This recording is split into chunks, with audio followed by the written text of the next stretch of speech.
Hey y'all, Rick Sky here, and I want to provide an initial impressions video of the Sigma 100 to 400 millimeter. Now this is for the Sony E-mount system.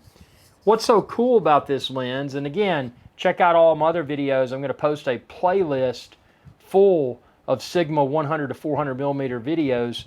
But what's so cool about this lens is that yes, it is a larger lens, but it's not as big and it's not as heavy as the Sony G Master 100 to 400 millimeter. That's a great lens. I loved my 100 to 400 millimeter G Master. However, I didn't like traveling with it in conjunction with other gear while I was backpacking. For me, a 100 to 400 millimeter zoom is for wildlife photography. So, I'm going to be videoing and photographing bears with this. I need something that's manageable as far as size and weight's concerned, but can perform well. Now, again, out of the box, I haven't filmed videos with this. I haven't taken photographs with this yet. So this first impressions video is purely based upon my opinions out of the box. So it does have optical image stabilization, optical stable OS. It's got off 1 or 2. It's got a, unlike the G Master, it's got one focus hold button, which that's all I need. I mean, if I'm too lazy to reach my fingers around, I got a problem. You've got the 6 meters to infinity, and then 6 meters, and then you've got the toggle between autofocus and manual focus, which is super nice, because I don't know about y'all, but when I'm photographing or videoing a bear that's, say, behind a branch or something, I want to kick it into manual focus so I can focus on the bear and, not the branches that are in front of them. And sometimes even the best autofocus systems, and I'll be using this with the Sony A7R4, but sometimes even with the best autofocus systems, there are certain situations where you want to do manual focus.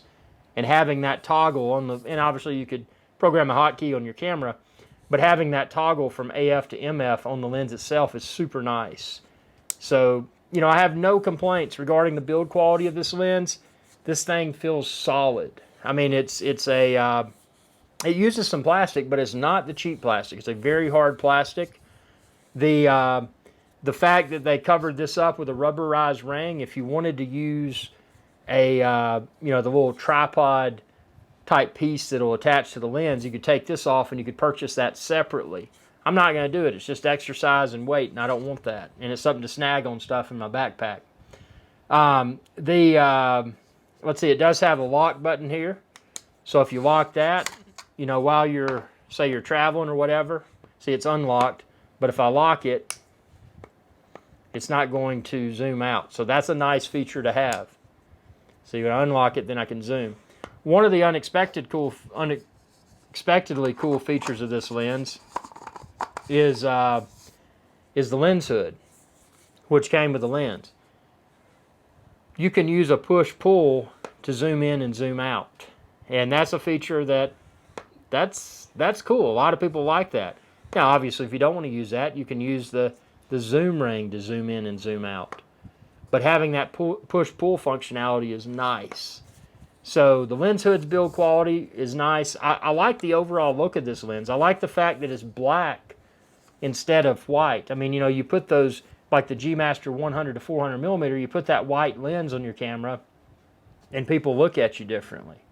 I want something that's, that's kind of under the radar, and this 100 to 400 millimeter Sigma is.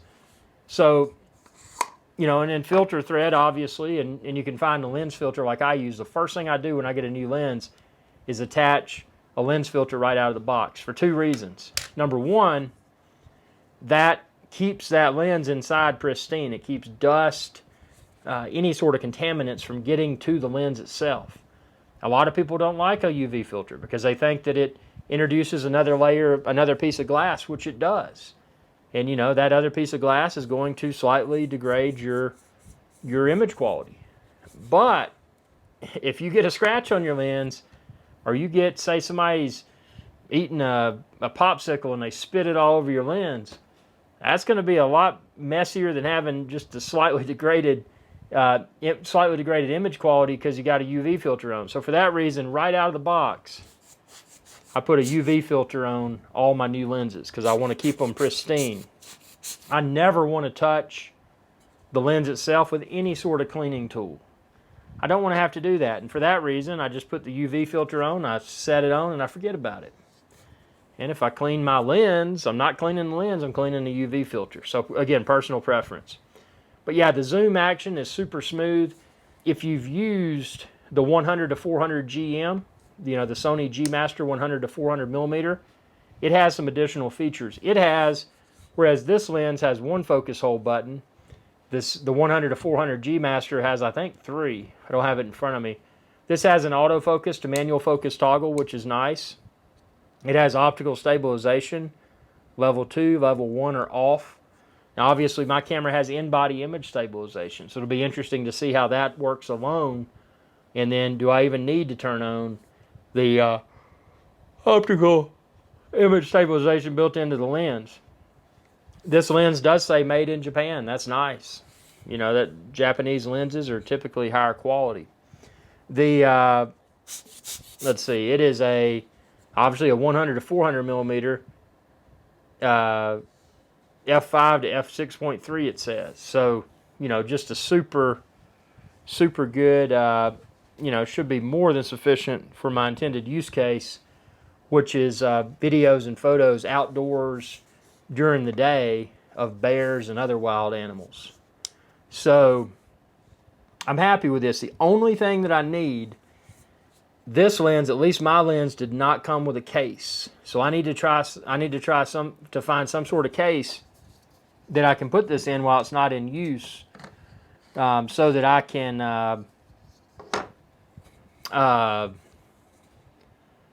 you know, better protect it while it's in my backpack when I'm backpacking or whatever. Because I don't want to, I mean, yeah, if I put it in there, I'm going to get scratches on it from other stuff in my pack. I don't want to abuse my lens.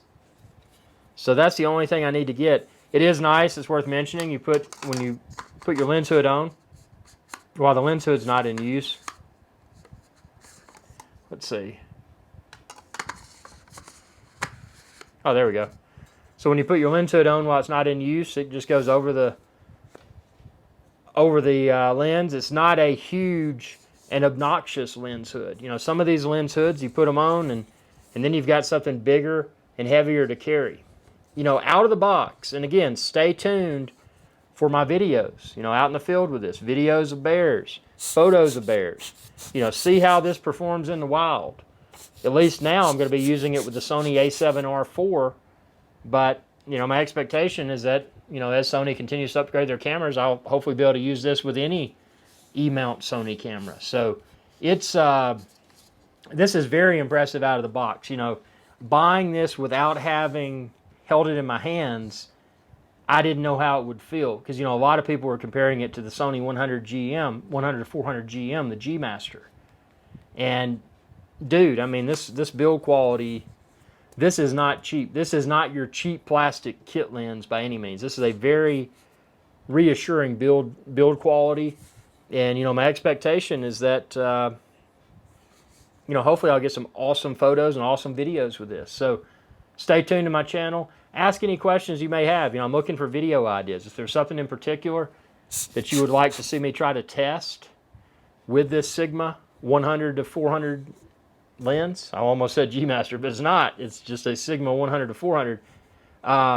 You know, just ask, and I'll be happy to try to whip up a video. But yeah, out of the box, I mean, I'm 100% impressed. There's nothing about this that feels cheap. And I like the fact that it's not too big and it's not too heavy. Yes, it is a larger lens, but since, you know, we don't have all that extra junk, you know, the 100-400 G Master comes with a little tripod leg. And granted, with that lens, you probably want to use that tripod leg. On this lens, it's optional. I don't think I'm ever going to deal with it. I'm just going to put this on the front of my camera and let my camera attach to the tripod. Again, personal preference. But I like how this is very smooth. There's nothing on here that would want to grab a hold of something.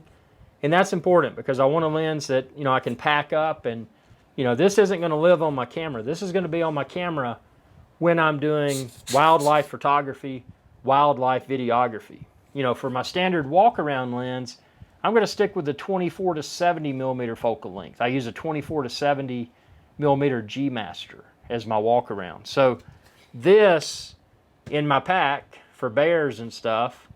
And then my G Master 24-70 is walk around. I think it's going to be the killer combo. Tell me what you think. Stay tuned for my videos. Subscribe. And, you know, watch my videos that I've filmed with the Sigma 100-400mm. And also check out my photos that I'll be posting of it on my website and my Facebook and Instagram. So, yeah, I'm excited. And I just, you know, these first impressions videos, they're super important, man. I mean, you want to have... lenses are expensive, and you don't want to throw money at a lens if you think it's going to be cheap. But this, to me, by no means feels cheap. It's a very good build quality. You know, from a build quality perspective, I'm very pleased with my purchase decision. And, you know, again, this is out of the box. So check out my other videos, my field test, and tell me what you think. But yeah, I'm super stoked. This has ticked all the boxes that I was hoping it would tick. It's exceeded my expectations out of the box. So thanks for your viewership, and y'all have a good day. And be sure to subscribe, youtube.com/IRIXGuy. Hey y'all, Captain IRIXGuy here. I hope y'all enjoyed this video. If you did, please be sure to subscribe. It's youtube.com/IRIXGuy. And ring that bell icon when you do to be notified whenever I post another video. Thanks for your viewership, and y'all have a good day.